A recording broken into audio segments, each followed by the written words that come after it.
APU.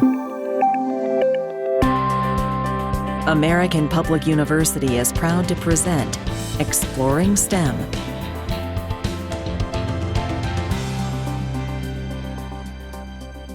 My name is Dr. Bjorn Mercer, and today we are talking to Dr. Ahmed Naumaan, Dean of the School of STEM. And our conversation today is about innovation in STEM. Welcome, Dr. Naumaan. Thank you. It's a pleasure to be here. Yeah, definitely. There's a lot to talk about. I'm excited to talk about innovation in STEM specifically.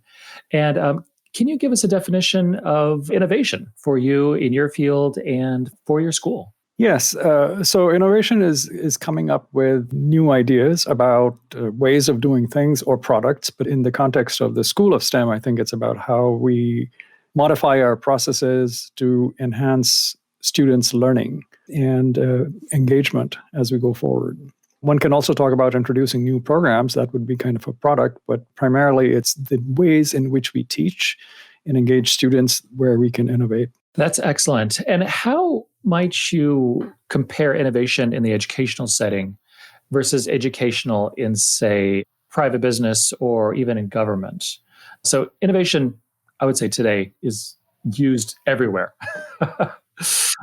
Even, I would say, overused, where like you go to a LinkedIn profile and they'll say, this person is an innovative thinker. What does that mean? So practically, how is innovation used like in the private sector in technology specifically? So first we have to distinguish between innovation in the creation and design of products, and then in the creation and design of processes. And the processes may be for manufacturing those products, or in the case of education, for delivering education. And in the case of government, for producing policy and implementing policy and things like that. So in the School of STEM, as I mentioned earlier, we are concerned primarily with process-related innovation, though of course one can come up with new innovative program offerings. So degree programs are pretty standard, but then you can have certificates and micro-credentials of various types, badges, and so on and so forth. So those would be sort of product-related innovations.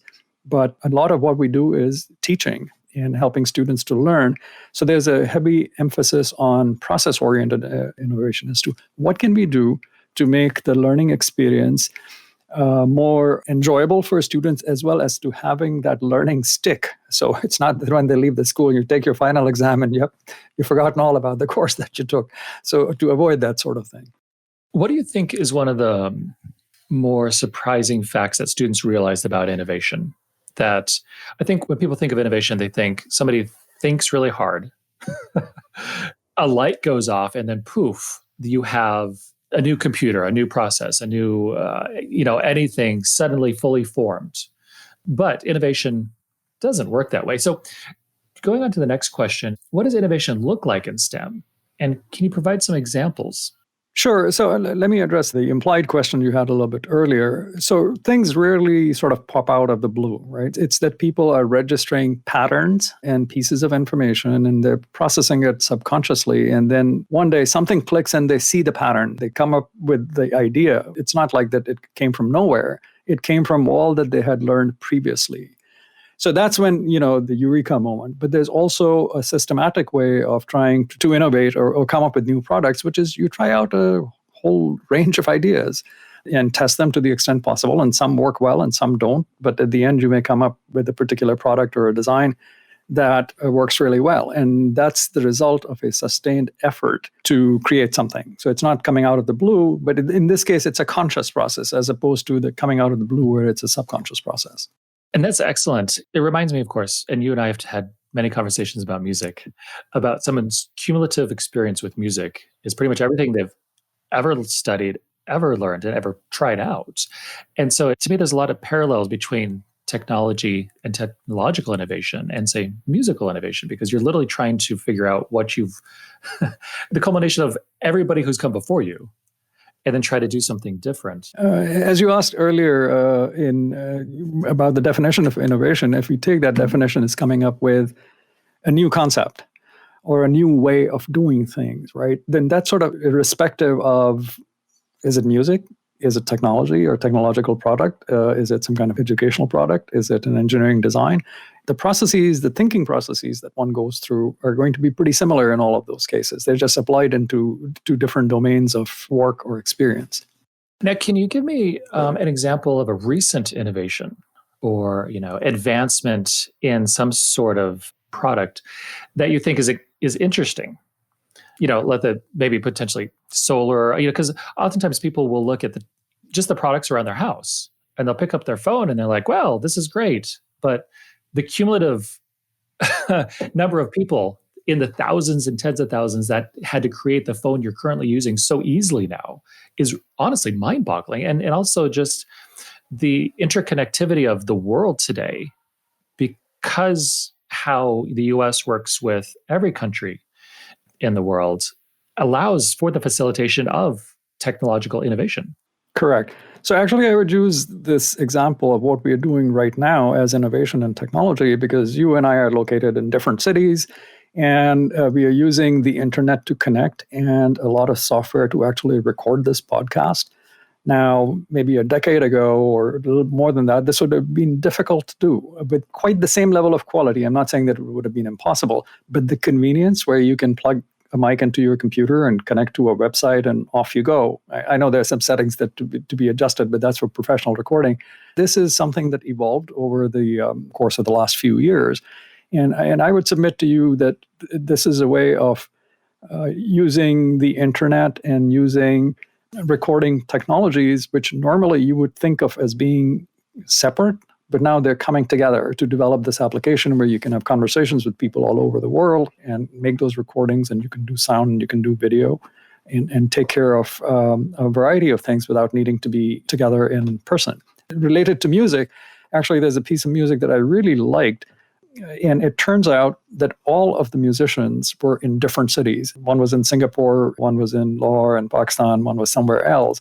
And they played together and they produced this beautiful sounding piece. And I was really amazed because I didn't quite know how they took care of the lag between communication devices and so forth. But it was really good. That's the first thing I think about is anytime you have live music over the internet is the lag. Even as we were getting ready for this podcast, there are a few technical things which, when individually all of our systems were perfect, and then we put them together, and then for some reason there's just some things that are going on. But especially like you're saying, if there's a musician in the US, in Singapore, in Pakistan, you're basically at the will of the internet access in your area. Even if you're hard connected, there might be something going on in your area. And then the cables that connect us world round. So I guess when you look at the liner notes on pieces of music, and sometimes down at the bottom, there's recorded by a recording engineer and there's a name. So I guess that's so the magic in terms of removing the lags and syncing things up and improving the quality of the sound occurs when the recording engineer or sound engineer gets involved with the process. No, yeah, I completely agree. I'd ask a question about, are there any innovative products that have come out recently? So we're talking about what we're doing here is innovative. Anything else that you can think of that is particularly interesting? Think of the use of drones for commercial purposes. I'm not talking about the military now, which has been, going on for a while, but the drones in commercial applications, whether it's for conducting surveys, whether it's for delivering packages, whether it's now so-called security applications and so forth, that's pretty recent. And it's innovative in the senses that thinking of using a small flying machine to do a whole bunch of other things, which you wouldn't have thought about, that's pretty innovative. And now there are things happening in the area of computing technology, such as, I'm not going to refer to artificial intelligence because people have been working on that for a long time, but new ways of computing, such as the use of quantum computing technologies, which are still in their infancy. So those are some of the areas where new ideas and new concepts are being broached, and an effort is being made to implement them into actual form. So it's not just an idea, but something concrete that comes out of it. That's wonderful. Now, with all these advances, which are wonderful, typically wonderful, there are sometimes unfortunate downstream impacts of advances. And we've talked about ethics, and ethics is extremely important.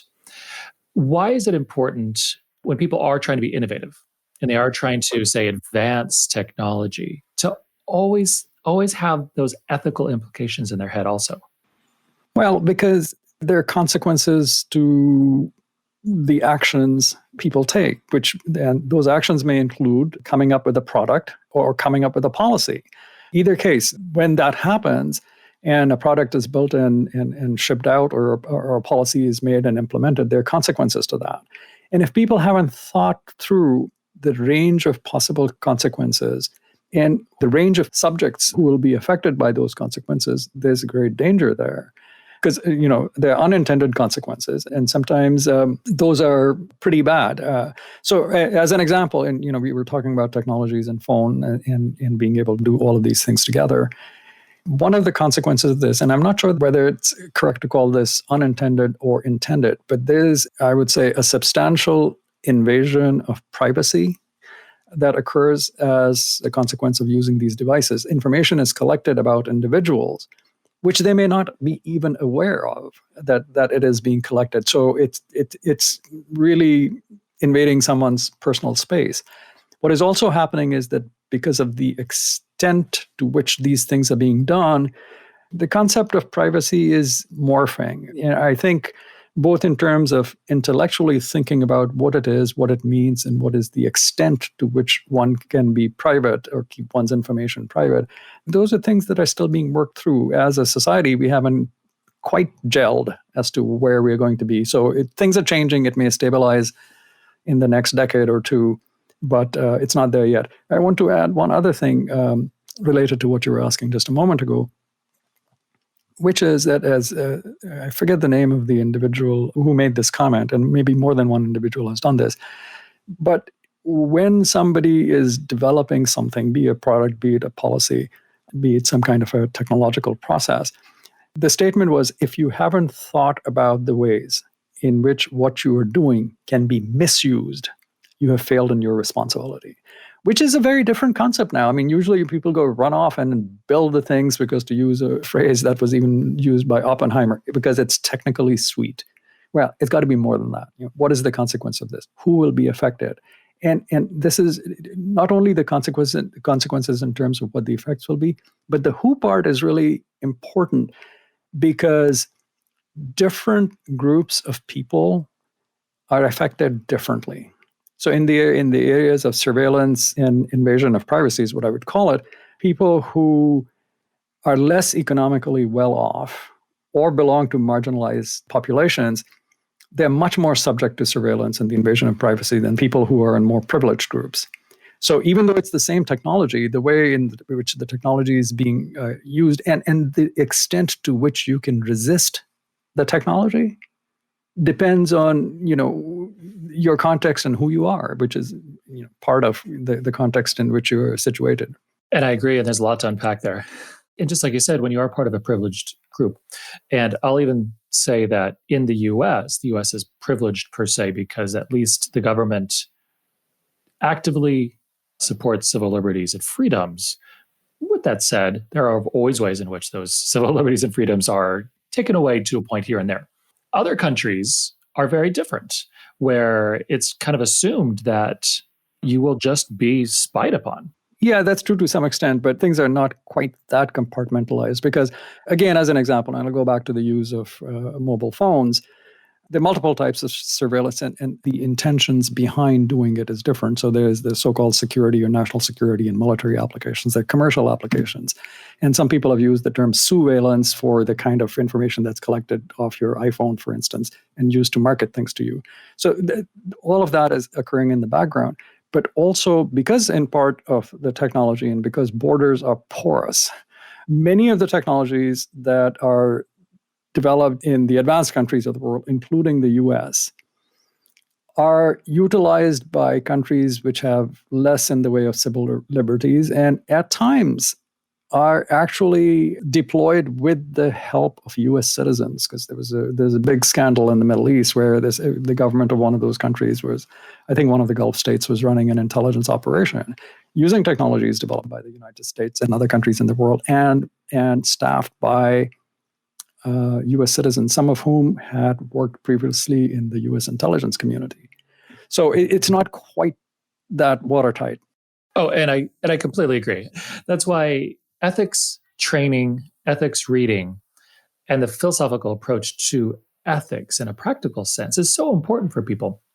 Because just like you said, some people could have worked in intelligence and then they go become a contractor somewhere else. But then as a contractor, what are they doing to the citizens of a different country? And those people in a different country are people just like US citizens. And so individuals, and it's so difficult, of course.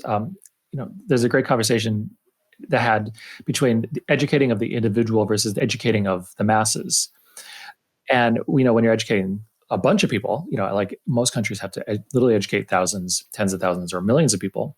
There's a curriculum that is very standard, very basic. But when you educate individuals, you can really go into depth and really have interesting, thought-provoking conversations about ethics versus when you're educating everyone, that kind of gets watered down, unfortunately. And so, like most things, it's complicated. Yeah, but there are approaches to it, Bjorn. So for instance, and this is where we can tie it back to the school and the innovation that we are engaging in the School of STEM. So for instance, in many curricula across the universities, in multiple universities, there's one course in ethics. Okay, and in fact, for engineering programs that receive accreditation from the body which accredits such programs, also science programs and computer science programs, which is called ABET. One of the outcomes that must be met in order to receive accreditation is that students must be made familiar with the issues related to ethics and how to practice ethically and so on and so forth. But again, coming back to how it's done, sometimes the tendency is to say, okay, I will include a course on ethics in the curriculum. You don't learn ethics from one course. I mean, even if you get the concepts, you have to see them being applied in various contexts and applying them yourself in that area and understanding the consequences of not engaging in ethical actions. So what we are doing in the School of STEM is, one of the things is we introduced a set of courses, one of which is an ethics course, but there are other courses which are really concerned with examining the impact of technology on society and understanding that in historical contexts and understanding how technology and society co-evolve.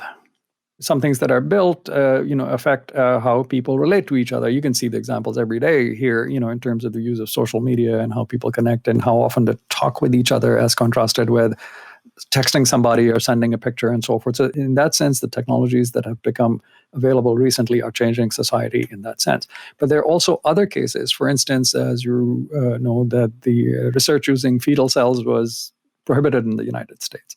Well, the technology just adjusted, but it was the society that said, no, we're not going to use this. So there's some coevolution. It moved to other countries and different kind of things happen. The point I'm making here is that the technology and society are not isolated. They connect.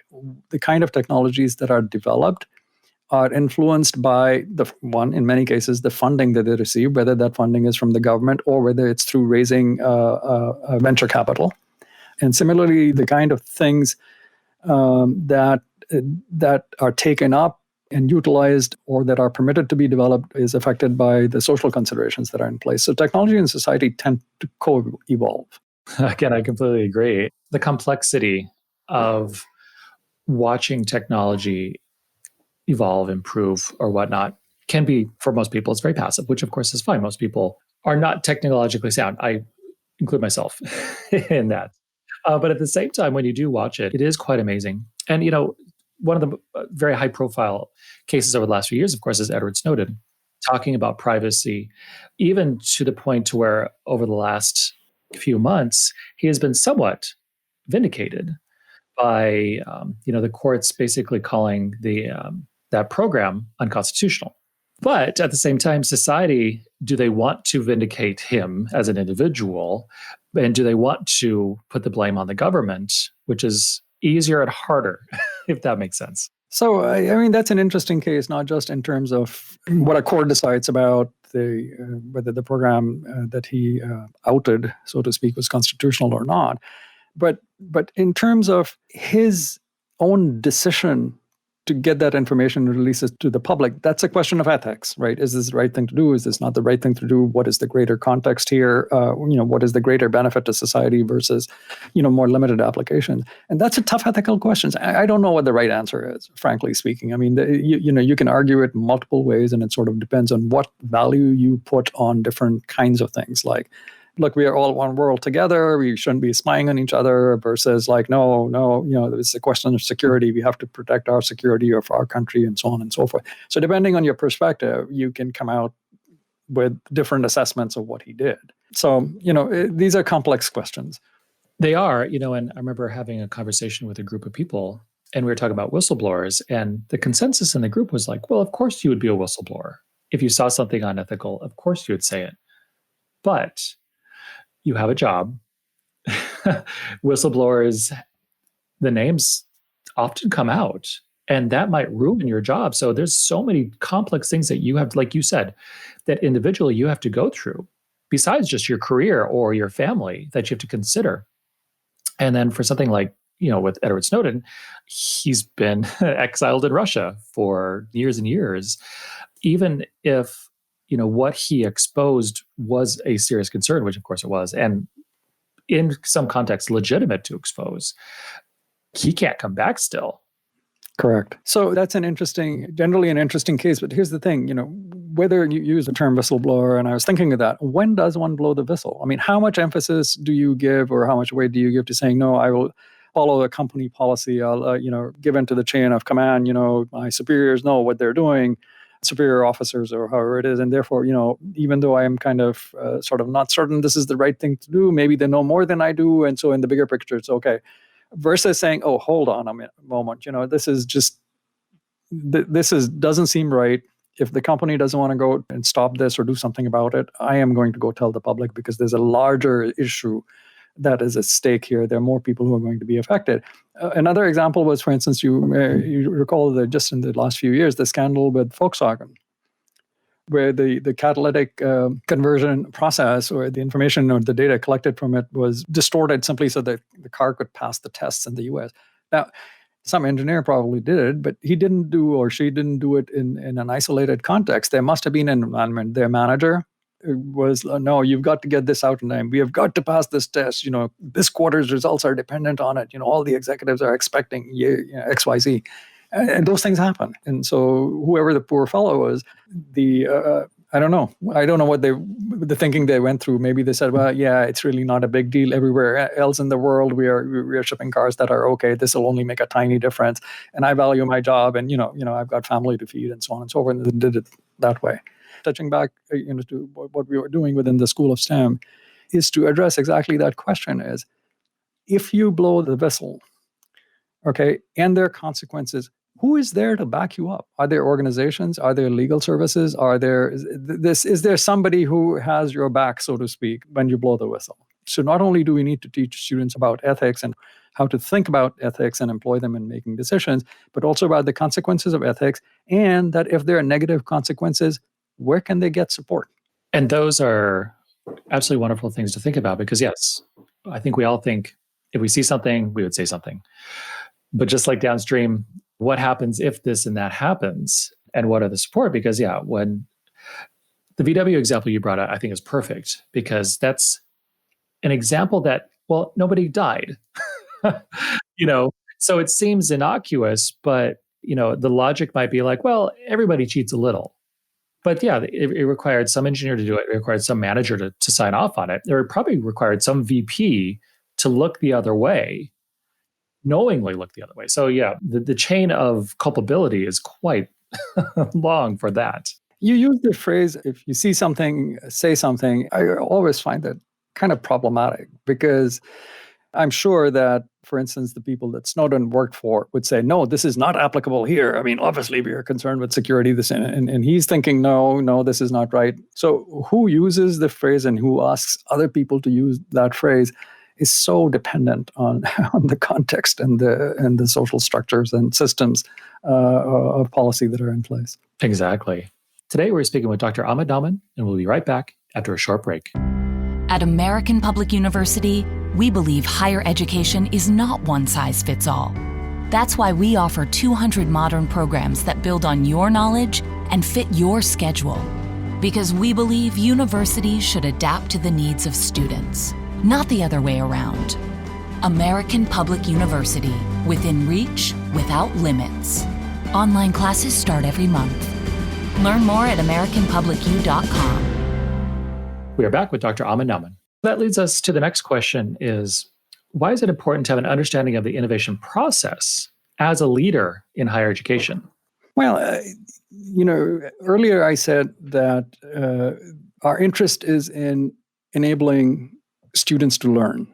and to relate it to some of the things that you were talking about, how will society improve, right? I mean, it's sort of, some of it is you leave a bunch of people together and they talk and they come up with ideas. But if you want to make, potentially to accelerate that process and potentially to increase the depth of conversation and thinking and practice that exists, you have to tell students, people, about the complexities and maybe the simplicities, but enable them to be able to take multiple perspectives and to be cognizant or aware of a systematic body of knowledge and how that can be used to relate to their daily life. So this is where I would say that the importance of innovation in higher education comes in, which is like, what can we do to make the process of learning and thinking and applying that learning easier, more effective, being able to get to that point where people have developed intellectual maturity and a sufficient base of knowledge more quickly, perhaps, and certainly be able to apply it on a broader scale than they would normally think of themselves. Those are the kind of things where we need to think about what we're doing and how we're doing. And that's where the innovation comes in. So what I was talking about was sort of a big picture, almost grandiose kind of concept. But I'll give you one more pedestrian example. So often we have students join a degree program and they take a number of classes. Sometimes they take classes in general education. They haven't even taken classes in the major. And then they get to the major, or maybe they've taken one or two classes in the major and they find, oh man, I really don't like this. And what do they do at that point? So sometimes they drop out and just don't come back.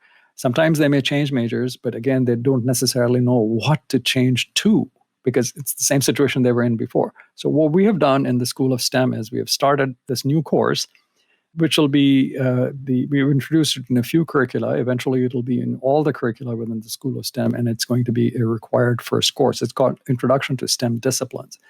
And what's contained in that course is in all of the disciplinary areas in which we offer degree programs. We give students a sense of the content, what is it, the career possibilities that come about as a consequence of getting a degree in that area. And this piece, I think, is pretty important, giving them a sense of how much work it will take to get a degree in this area. Because students, they're smart and they have other considerations. So they make decisions which can be called about how much return on investment am I going to get? I mean, suppose I want to get, I can get a degree in math or in information technology or in business or in engineering. And look, in this program, I'm going to have to spend maybe 20, 25 hours per week. In this other one, I only have to spend 10 and I'll be able to get a salary pretty much similar, right? So what do I want to do? And then it also relates to, I'm really passionate about this area. I understand what's going to happen and then make a decision on that basis. So the idea behind this course, Introduction to STEM Disciplines, is students get to learn about the different disciplinary areas. That is in terms of what is actually done within those disciplines. What is the content? What is the body of knowledge that they deal with? And then also they're exposed to and they learn about what are the career possibilities in that area. And then another thing is to give them a taste of just what real work or being a major in this particular discipline is going to be like. So then they can make a better informed choice about, okay, do I want to be in this major or that major or the other? And we have built in the process of changing majors, providing the appropriate forms and so on and so forth right within the course, and also helping them to lay out their academic plans. So by the time they finish this course, they will be in a better position to decide which major do I want to pursue and what are the steps that I will need take in order to finish up my degree program. And those are excellent. One thing that really stood out is what you said about the amount of work, it takes. And when I think of that, like a degree in math, extremely practical, very, you can use it anywhere really. But at the same time, it takes a lot of focus and energy and very stepwise approach to it. I think some people don't quite realize the amount of work it takes to get through like a math curriculum. But then once they're done with it, trained mathematicians are in high demand. That's right. So it goes back to students have these decisions to make. And sometimes, the students, again, we may think of students as being in the traditional age group, 18 to 24, and then there are adult students. And the situations in which they're in are different. A student in the traditional age group may have This is not always the case, but in general, they may have more available time and fewer responsibilities. They don't have a family. They don't have children to take care of. They don't have to have a full-time job in order to be able to support a family. And whereas, a 30, 34-year-old individual may be in a different situation, right? So even though the other individual, the one who's, who has to support a family, et cetera, really loves math and says, there's no way. I've got 2 kids, 3 years and 5 years old. I've got to help out with them. I have to, or take care of them. I have to have an income that is able to support the kids and my spouse and whatever. And while I love this area, I can't spend that much time each week. Right? That can also be something that comes into the calculation. And then there can be other things, simpler things like, okay, if I get a degree in this area, how much am I going to earn? What is going to be my lifetime earnings or whatever it is? So all of those sorts of things come into play. And students do think about that and do make decisions based on that. That's true. I mean, the ROI of a degree is always important. At the same time, one's ability to network is also extremely important. And it's one of those things that you just don't know, you don't quite learn as a younger college student. I'll say younger, is in their 30s. I think when one gets to that age, you kind of figure things out. But I know for myself, when I was young, in my musical training, I thought, my work will speak for itself. And then you realize everybody's talented. That's an interesting point, Bjorn. I was listening to a recording of a music program. This is from the person who put that program together, passed away a number of years ago, but he was so popular in the area. He was in Cincinnati. I was in Cincinnati. And I listened to that program when I was in grad school. Loved it. It's a jazz program. And he had met everybody. But so the program is being rebroadcast because just people loved it so much. And in one of the ones that I listened to, he made the point about a jazz musician. He said, he's just fantastic in his ability. He makes really good music, but he didn't do the kind of work that Miles Davis and others did. So he never attained superstar status because it takes more than just music, right? It's what you said, networking and being able to recognize the marketing opportunities and to capitalize on those sorts of things to be able to get that prominence. Exactly. And that's one of the things that I know with my own students and how I communicate with them is you always have to think of the networking. You always have to constantly talk to people and constantly develop those networks. So you essentially have options.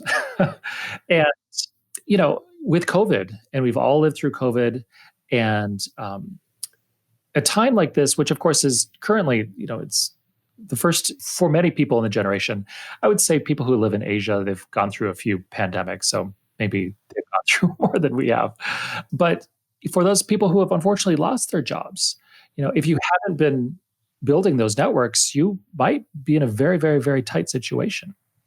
It seems like with STEM, with those more specialized degrees, at least that specialized training is more applicable towards jobs that they apply for, if that makes sense.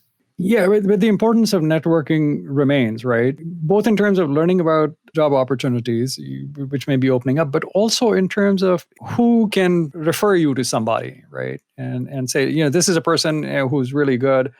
Have a conversation with this individual. Maybe they'll have a fit. So the ability to get that reference, and I'm not talking about a reference letter here. I'm simply saying, Bjorn says, Ahmed, I know somebody, and also tells that other person, Joe, really should talk to Ahmed because I think he may have what you're looking for. Just that ability to connect, developing that. So, if I never talk to you, right, or I'm very standoffish or just cold or whatever, I don't have the social skills to be able to make that connection with you, you're not likely to introduce me to somebody else, right? So the importance of networking and also of developing the social skills, which is really what part of networking is about, is, how do you talk with other people? How do you engage with other people? How do you make sure that the conversations that you have with them, they find interesting? And I completely agree. And that's, for students in STEM, it's equally important because you might, talk about, innovation, you might have something that is innovative, but if you can't then go sell your product or your innovative thinking,